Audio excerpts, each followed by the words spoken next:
Valerie right here on the Brightside. Hey, good morning to you. And guess who came on over? Weiken is now in the house right here on the Brightside. We welcome manager Lucas as well as senior designer Chris to our studios to talk to us about interior design. It can be a little bit of a minefield. Yeah, Weiken Interior Design, established in 1996, one of the longest established interior design firms, or ID firms, as also known as. Started as a design and build firm, and then with a small shop front, now has over 50 staff. So they know what they're talking about. I love your jingle, by the way. I'm in the business of voiceovers and all that, and that jingle, sometimes I'm singing it by myself over and over again. You know what I'm talking about. Do you do it well? We don't do it so much, but we hear from people most of the time. I know you do. I know you like to do karaoke sometimes. Lucas Nyang, by the way. Waken.com. Okay, I better not. No, I'm a DJ for a reason because I can't really sing. So Shazad is going to start us off. Yeah, I mean, guys, I guess the immediate misconception that you guys must often face is that you guys are contractors.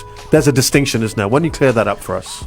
When it comes to a contractor, it's more of looking at very specific jobs. So it may be just somebody that's doing tiling, somebody that's doing false ceiling, somebody that's doing just electrical work. Right. That is one definition of contractor. Okay. There's also another definition of contractor, which is you go to them with what you want and they simply execute it for you. So they don't go through this diagnostic process of understanding your underlying problems. You just give them what you want, right, and they do it for you. So it's more suitable for customers or clients that really know what they want and just want something super simple. Yeah, super simple, direct job, right? Because I can't imagine me giving plans to a contractor and it's going to turn out okay. I just feel like As in, if you have something specific, can't be trusted. You know what I mean? Yeah. And then how would you describe the interior design side of it?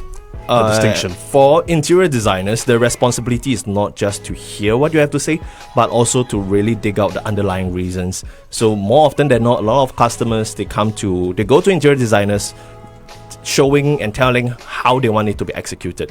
Of course, that's going to be helpful, but an experienced designer will try to probe further and understand why you want to do it in the first place. And often through such discussions, we'll be able to find out greater details of why you do what you want to do and help to better balance out the needs and the wants.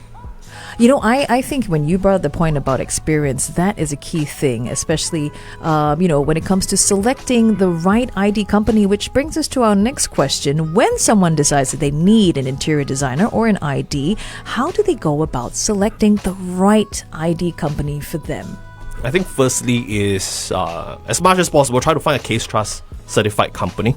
That at least gives you certain safety in terms of company liquidation, because I think most people in the market, they know the barrier to entry to this industry is unfortunately not that high. Okay. So what happens is there are a lot of people that do basically hit and run. So Case Trust is a way that a consumer can at the most fundamental sense, protect themselves. Okay. That's number one. And of course, I think going for larger companies, they tend to be more established. They can at least give you the warranty. And not just give you the warranty, but actually be able to execute it in the future. Because end of the day, to have a warranty is you got to still be in business, right? Sure. Larger companies with better track records typically would be able to give you a better idea. Yeah, I think these two are for starters. And of course, the portfolio of the designer and the company that you're going for, I think that helps to at least give you a clearer idea of what you want to do at the end of the day. I see. Chris, did you bring your portfolio? Come, you show us on Facebook Live. Okay, we are going there. We are going there right now. Come and join us at facebook.com/1FM913. And also, we're going to let you in on a very special giveaway, all thanks to our friends from Weiken. So please come and join us on our Facebook Live.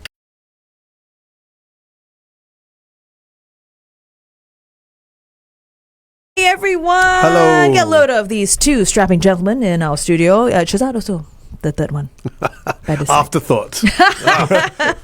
Well, we have with us the manager, Lucas Nyang, as well as the senior designer, Chris Tan from Weiken. They are here to tell us everything we should know and come to appreciate better about interior design and how an interior designer can help you in getting your house the way that you want it. So some very great questions. Yeah, guys, I'm sure this is the case with a lot of our listeners. The first time they go in to meet an ID firm, it might be a bit daunting for them. Yeah. So how should they prepare for it beforehand? I think first and foremost, you've got to have your floor plan ready. So usually that's something that you get from either your condo management or from your HDB website. Okay. And then after that, you need to also think through what you want in your new home. Okay. Also think through your living styles, your habits, your preferences, your pet peeves and all that. And then when you meet the ID for the first time, the ID should also be able to probe these questions out of you. Because sometimes you have this in your mind, but you are not thinking of it during the meeting. Sure. So, but at least when you have thought this through, when the ID asks you these questions, you know how to answer and what to say. So that will be a good starting point. As well as some images of the house to give the ID the context of the existing condition. Maybe not so much for BTOs because that's where we know that everything is new. But for resale homes, whether it's condos or HDBs, that's where existing photos will be very, very useful.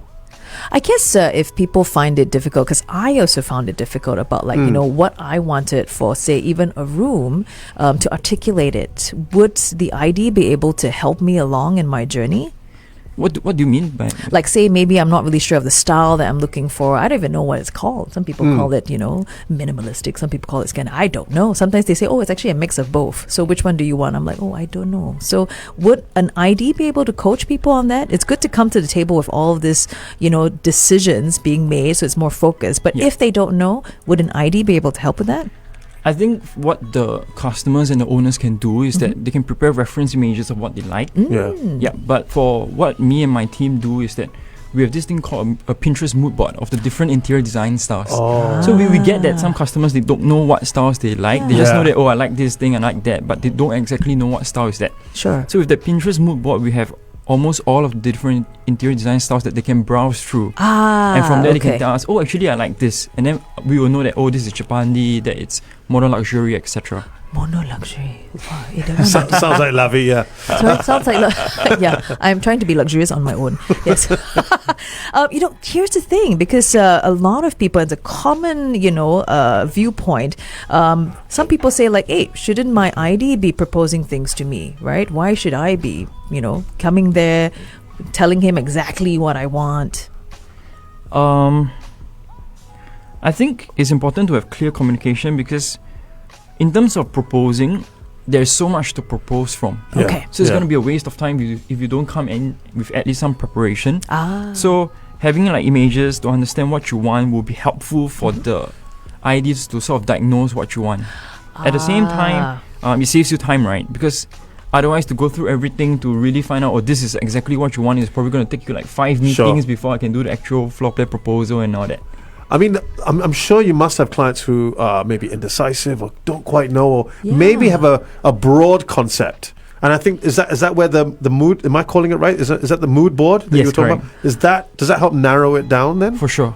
So you must have experience of clients who are like, I kind of like this, and then do you guys go, well, it doesn't quite go with other things that you want? I mean, do you have that leeway to suggest, maybe you want to go in a different direction?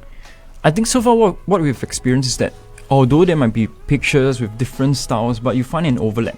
Right. So as an interior designer, once you recognize the overlap, you start knowing that there's that common element. Okay, so that's where you go down. That's where the owner or what the customer really wants. And then you lead them down deeper into the rabbit hole and help them understand if this is really what they want. I see. Yeah.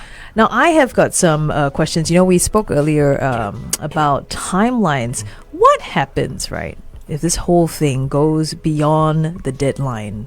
Is that something that the interior designer manages? Or do you think it's up to, do we tell you exactly, okay, we want it by this time? Can the interior designer control it? I think firstly, it's right from the start of a meeting, it's best to highlight key pointers like timeline and budget Right. These two being the most picky subjects. Okay. Timeline, reason being, some designers may be very occupied at certain points of time. Right. Some may not be. And this could be seasonal, this could be personal. It really depends on the exact designer you're speaking to. Sure. And of course, the company's capacity.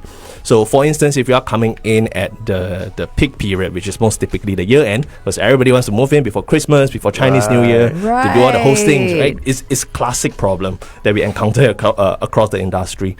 So, if a customer were to come in to say, I only have 1 month to do, and it's already December, then that is a big problem right from the start. So as a designer, we'll try to figure out for you, okay, if your timeline is already so tight, could we do probably a phase 1 and a phase 2 sort of a work, do the really messy ones, and subsequently Get that out of the way. Yeah, get it out of the way, because the last thing you want is your bathroom being built while you're staying inside.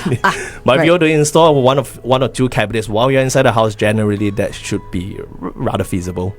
Yeah. So, I mean, from a customer or client perspective, as what Lavi and I have both been through this experience in the past. Oh, yes. Is we only seem to think from our point of view, this is what we want to do. We want to do it by this time. We have this budget. How do you, on your end of things, manage the expectations? Then when it comes to budgeting, how we like to do it in Weiken is we got to do two options for you. So with the first option being everything that you want, your needs and your wants and your dreams all together, and the second one would be the reality. More realistic. Okay. So Okay, fair enough. End of the day, more often than not, we come out to a common ground. So there's always this spectrum that we play with, this slider bar, Yeah. that we slowly calibrate towards what is your final product. And it's very natural across the design process, even during the actual physical work process, to adjust this slider bar to see what is actually the most necessary. Wow, I'm already beginning to Yeah. understand some definitely the advantages of having an interior designer, and also the challenges you guys face in dealing with your various projects and clients. We're going to jump back on air in just a bit. And hey, everyone, thanks to our buddies here from Weiken, we've got a great giveaway for you. You might win for yourself a set of the Heffler multifunction air fryer. This was $249. What you need to do is to stay close and pay close attention to all that we share with this interview. Come and join us on air. Semi Charm Life, that is Third Eye Blind here on the Brightside. A very, very good morning to you. My goodness, so many great tips being shared with us about, employing an interior designer to help you if you want to renovate your home, or maybe you've got a new home. I tell you, I think we would make very good friends, us and Lucas and Chris. Lucas Nyang, the manager from Weiken, and also the senior designer, Chris Tan. Because I can imagine you develop quite a relationship with your clients, because you really have to journey with them for a very long time indeed, right? And you really get to know each other in such a personal way as well. You're finding out about what the client enjoys, what they want, their preferences, and all that. Which brings us to our next question. It's a big one. Yeah, how much should someone budget for their project, and what kind of buffer should they have? I think as a general rule, for basic works, a 3-room BTO will cost you about 30k, a 4-room 40k, 5-room 50k, so on and so forth. For resale works where things are a little bit more complicated, where you've got to tear down existing fixtures, hack off existing floors and all that can bring the cost up higher. So for those, generally we're looking at 3-room resale to be about 60k, 4-room to be at 70k, and 5-room to be at about 80k. So this is like a general benchmark from where a customer can start thinking about how they want to go about budgeting their works. Do you kind of make this quite clear beforehand or upfront, so that they kind of have because some people come in and, again, from a layman's point of view, they may have a completely different conception of what the costs may be, and then you kind of have to give them a bit of a reality check? Yeah. I think what we do is we just simply ask the question directly. Right. We ask how much have you planned? How much have you budgeted for this renovation? What's an amount that you don't wish to exceed? So this goes back to what Lucas mentioned, where we provide 2 quotations, quotation A and B. A being all your dreams and your wishes and wants, and B being things that we suggest that you can cut down to bring it down to your budget. So with these 2 A and B, the 2 ends of the spectrum that Lucas mentioned, we are able to help the customer get to the common ground, the comfortable spot. Or they can decide how many overtime shifts do they want to do, right? To get the dream. Yeah, I get it. Hey, that's actually saying it without saying it. Yeah, I mean, just very quickly on that point. I mean, Yeah. could someone go, well, if I say that my budget is 30,000, then they're going to just use it up to the 30,000 mark. You know, sometimes people are cynical that way, right? So if I say what my full budget is, then the company will just say, okay, well, this is what we can do for 30,000. So sometimes there's a bit of a game being played, like, I'll say 20,000. Then that gives you your one type of budget that you give, and then you have the other budget, right? You have two types of budget. Maybe that covers all of this, doesn't it? Yeah. I think negotiation tactics like that is something that's unavoidable. Right. And to be honest, when customers give us a certain budget, we also think at the back of our minds, is that the real number Yeah, or not? I thought so. Yeah, because from the customer's point of view, we also can understand that they want to protect themselves. Which is fair enough, Which is right? fair, yeah, which is totally reasonable. So once again, we go back to the quotation A and B. Yeah. And in a sense, when we get to that stage, the customer's truth will also come out. Where they start saying, actually, this is something that's important to me. Yeah. I don't mind spending more than what I mentioned. So it's a bit of let's face it, it's a bit of a dance, it's a bit of a game between everyone. I mean, that's how negotiations work, right? For sure.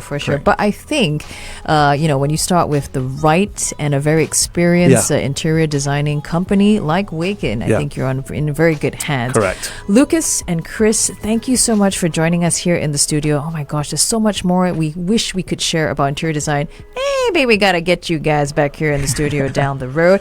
But hey, to our Brightsiders tuning in, we have a very simple question where you can stand a chance to win for yourself a really great giveaway. It's a set of the Hafler multifunction air fryer that's worth close to $250. All you need to do is to answer this very simple thing. Name the 3 things you should prepare before meeting your ID. And if you need some clues, just tune in to our podcast, even our Facebook Live video. The answers will be right there. Guys, thank you so much for joining us here this early in the morning. Thank you for being on the bright side. We're going to discuss remodeling the studio after this, yeah? Happy to do that. Let's do it. Our budget is... Ladies and gentlemen. Good time. Greatest hits. 1FM 91.5.